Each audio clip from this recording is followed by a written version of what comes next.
On December 19, 1944, inside a cold, smoke-filled room in Verdun, the entire fate of Western Europe balanced on a single, impossible promise made by a man whose career was supposedly already over. General Dwight D. Eisenhower looked into the eyes of George S. Patton and asked for a miracle to stop Hitler's final, desperate gamble in the Ardennes, setting the stage for a confrontation that would either cement their legacy or lead to the greatest military disaster in American history. The winter of 1944 did not bring the peace the Allied High Command had envisioned when they raced across France following the breakout from Normandy, but instead it delivered a freezing, fog-shrouded nightmare that threatened to undo every mile of ground gained since D-Day. To understand the sheer gravity of the moment Patton walked into that headquarters in Verdun, we must first look at the catastrophic collapse of the American line only 3 days prior, when the supposedly impenetrable Ardennes forest erupted in a symphony of German steel and fire. Operation Autumn Mist, Hitler's last great roll of the strategic dice, had unleashed over 200,000 German soldiers and nearly 1,000 tanks against a thinly held stretch of the front, manned by exhausted veterans in green untested divisions. Just like that, the quiet sector became a slaughterhouse, as the German spearheads tore through the American positions, creating a massive, terrifying bulge in the lines that aimed directly at the vital port of Antwerp. As the German 5th Panzer Army and 6th SS Panzer Army plunged westward, the sheer scale of the disaster began to paralyze the Allied communication networks, leaving Eisenhower and his staff at Supreme Headquarters, Allied Expeditionary Force, staring at maps splattered with red arrows that represented the systematic destruction of 4 American divisions. The situation at the critical road junction of Bastogne was reaching a breaking point where the 101st Airborne Division found itself completely encircled, shivering in frozen foxholes while running dangerously low on ammunition, food, and any semblance of hope for a conventional rescue. Eisenhower knew that if Bastogne fell, the Germans would control the entire highway network of the southern Ardennes, allowing their panzers to reach the Meuse River and potentially force a negotiated peace that would shatter the Western Alliance. But the crisis on the map was only half of the story, because the human tension between the 2 most powerful men in the room at Verdun was an unexploded bomb, with a fuse lit months earlier during the race across France. George S. Patton was a man of fire and ivory-handled revolvers who believed that war was won by the relentless application of violence and speed, a philosophy that had brought him into direct and bitter conflict with Eisenhower's more measured, diplomatic approach to coalition warfare. Back in August and September, Patton had watched with growing fury as his Third Army was stripped of fuel and priority to support Field Marshal Montgomery's failed Market Garden operation, leading Patton to write vitriolic diary entries, claiming that Eisenhower was acting more like a politician than a general. Patton had gone so far as to privately suggest that Eisenhower was a puppet of the British, comments that inevitably made their way back to the Supreme Commander, creating a rift so deep that by December, many in the high command believed Patton was one mistake away from being sent home in disgrace. Eisenhower had actually called Patton to his headquarters in September for a cold professional dressing down, where he warned the legendary general that one more act of insubordination or public criticism of Allied strategy would result in his immediate relief. Patton had stood at attention and offered to hand over his stars on the spot if he was truly a hindrance to the cause, but Eisenhower, recognizing the raw brilliance hidden beneath the bravado, had chosen to keep his most aggressive hound on a short leash. Now, with the Ardennes burning and the Allied cause reeling, Eisenhower had no choice but to call upon the very man he had nearly fired, setting the stage for the emergency meeting on December 19th. As Patton's Cadillac dived through the snowy roads toward Verdun,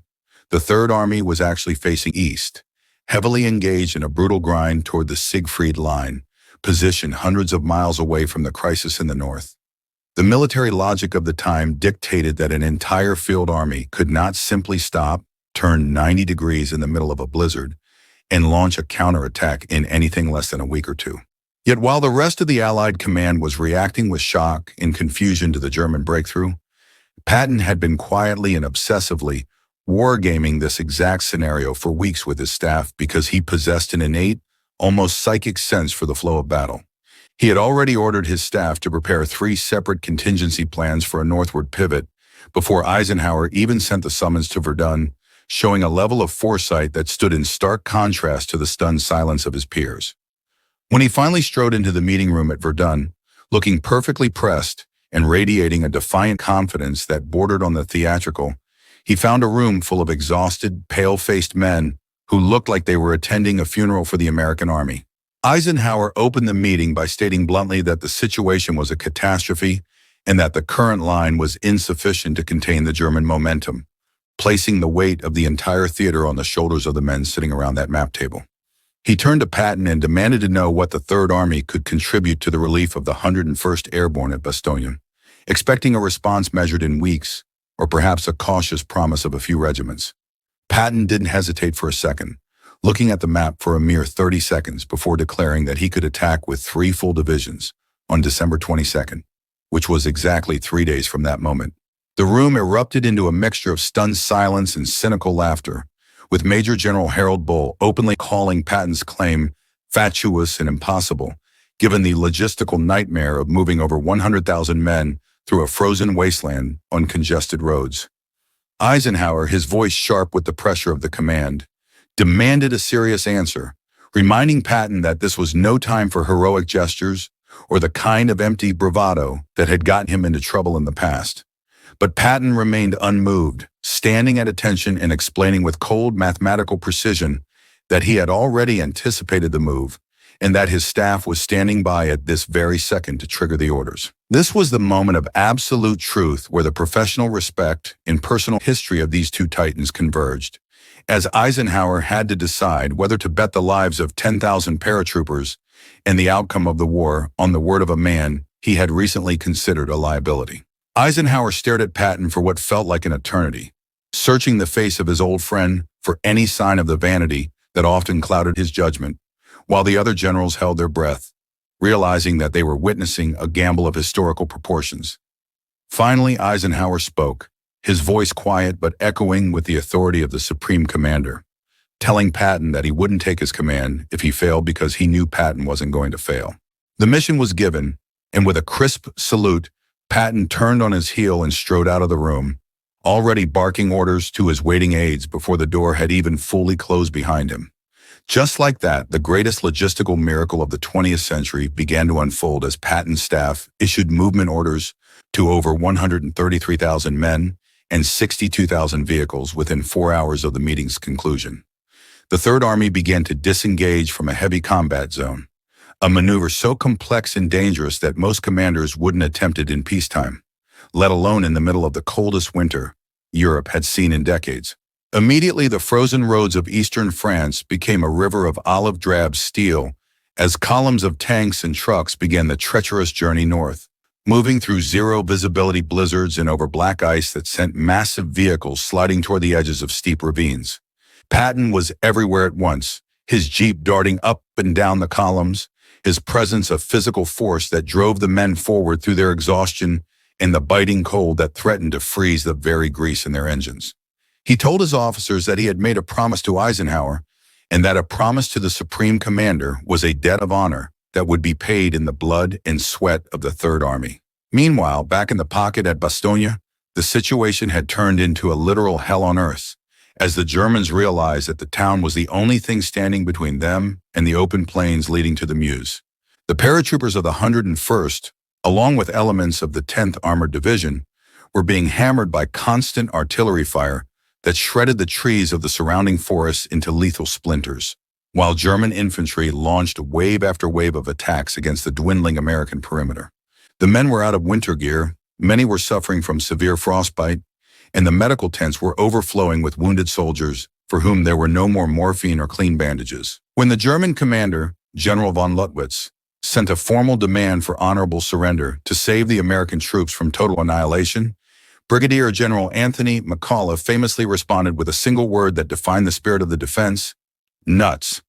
But while the defiance was legendary, the reality was grim, as the cloud cover remained so thick that Allied aircraft couldn't drop the vital supplies of food and ammunition the defenders desperately needed to stay in the fight.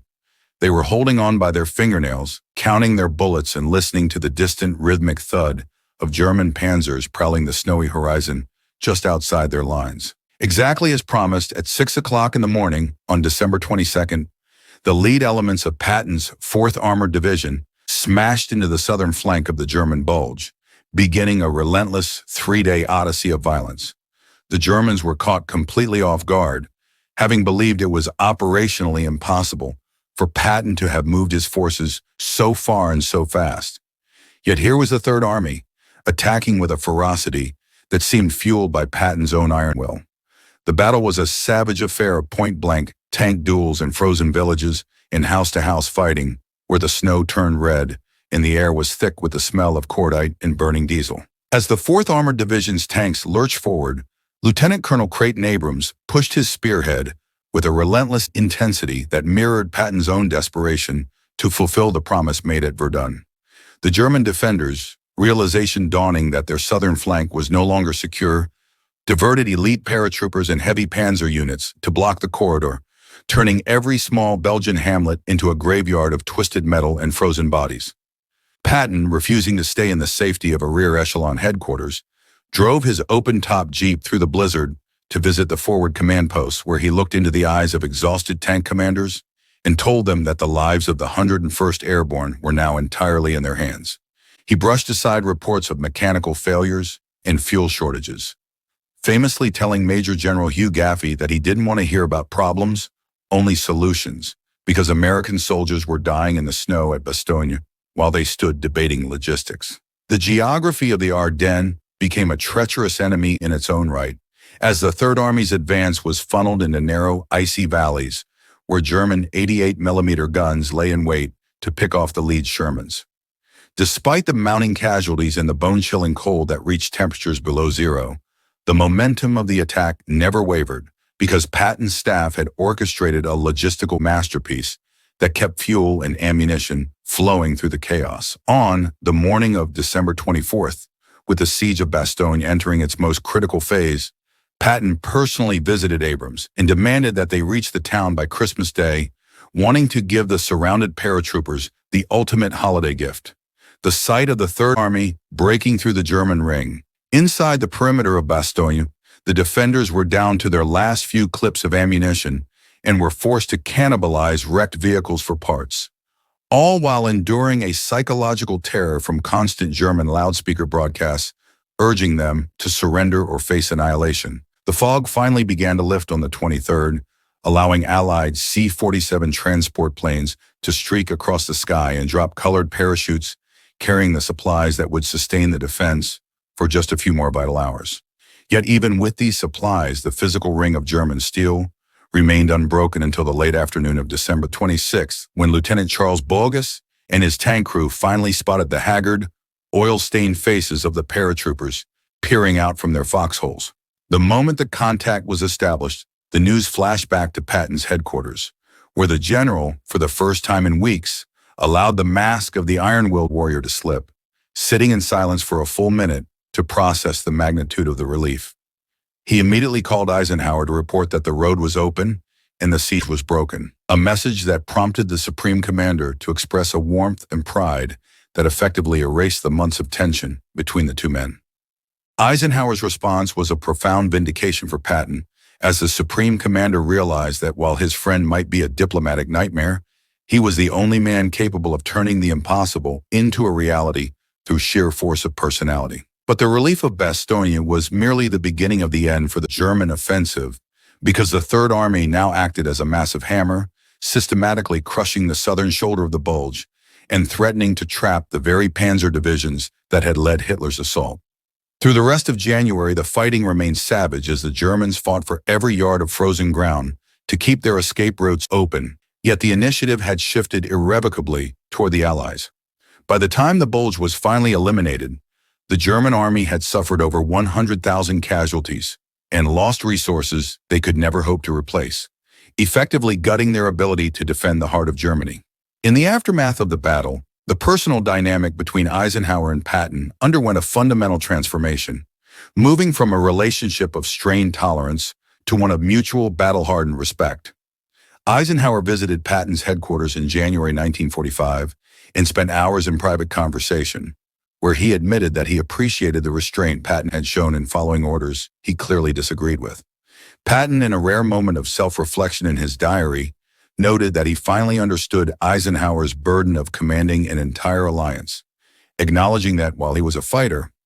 Eisenhower was the leader the world needed to hold the coalition together. The tactical success at Bastogne and the strategic victory in the Ardennes proved to the global stage that the American military machine had reached a level of maturity that could outthink and outmaneuver the veteran Wehrmacht. Even German commanders like Hasse von Manteuffel later admitted that Patton's three-day pivot was the moment they knew their gamble had failed, as it was operationally impossible by any standard that they had previously encountered. Historians now look back at the Verdun meeting not just as a strategic turning point, but as a masterclass in leadership where two vastly different personalities set aside their egos to save 10,000 lives and shorten the war. The logistical feat of moving 133,000 men and 62,000 vehicles across 150 miles of frozen terrain remains one of the greatest achievements in military history. Every soldier in the Third Army became a part of this miracle, laboring through rotating shifts and sleeping no more than 2 hours at a time to ensure that the tanks kept rolling toward the sound of the guns at Bastogne. It was a victory of the American spirit as much as it was a victory of American steel, driven by a commander who refused to accept the word impossible. As the Third Army eventually crossed the Rhine in March 1945, Eisenhower sent Patton a personal message of congratulations, noting that Patton had once again proven that the impossible was merely the difficult accomplished quickly. This bond, forged in the smoke of Verdun and the snow of Bastogne, ensured that the final drive into Germany was a coordinated, unstoppable force that would eventually lead to the surrender of the Nazi regime. Patton had successfully subordinated his massive ego to the mission, and in doing so, he achieved the very glory he had spent his entire life chasing. The legacy of this event teaches us that trust is not something given, but something earned through the consistent delivery of results when the stakes are at their highest. Eisenhower took a massive gamble on Patton's word, and Patton repaid that gamble with the relief of Bastogne, a debt of honor that was settled on the battlefield. Their partnership remains a testament to the idea that the best teams are often composed of individuals who see the world differently but share a singular, unwavering objective. Reflecting on the sheer audacity of the maneuver, one cannot help but wonder how the war would have changed had Eisenhower chosen a more cautious commander, or had Patton allowed his resentment to slow his response. The Ardennes could have become a stalemate or a catastrophic retreat, but instead it became the anvil upon which the German army was broken.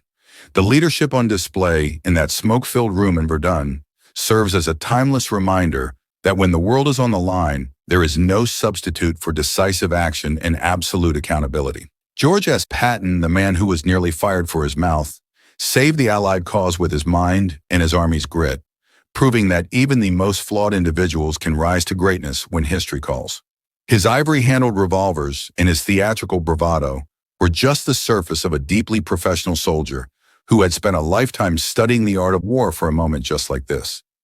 At Verdun, he didn't just offer his command, he offered his soul to the mission, and the world is different because he did. The paratroopers of the 101st Airborne, who refused to surrender when the world thought they were lost, found their salvation in the form of Third Army tanks breaking through the tree line on that cold December day.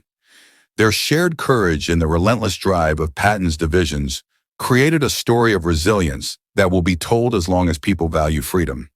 Bastogne stands as a monument to the fact that no matter how deep the Bulge or how cold the winter, the American soldier will find a way to hold the line. In the end, Hitler's last gamble only served to accelerate the destruction of his own empire, as he underestimated the logistical might and the leadership resolve of the men he faced. The Ardennes Offensive, designed to split the Allies, instead welded them together through the fires of combat and the necessity of shared survival. Eisenhower and Patton, the diplomat and the warrior, proved that their combined strength was the ultimate weapon of the Western world. As we look back at the footage and the photos of those frozen roads and the tired faces of the men who fought there, we are reminded that the impossible is just a challenge, waiting for someone with enough audacity to try. Patton tried, and he succeeded, leaving a legacy of leadership that continues to inspire commanders and dreamers alike to push past their limits. The story of Verdun and Bastogne is the story of how a single promise, kept against all odds, changed the course of human history forever. If you were in Eisenhower's shoes at Verdun, would you have trusted Patton's impossible 3-day timeline? Or would you have played it safe and risked losing Bastogne? Let us know in the comments below, and don't forget to subscribe and hit the notification bell.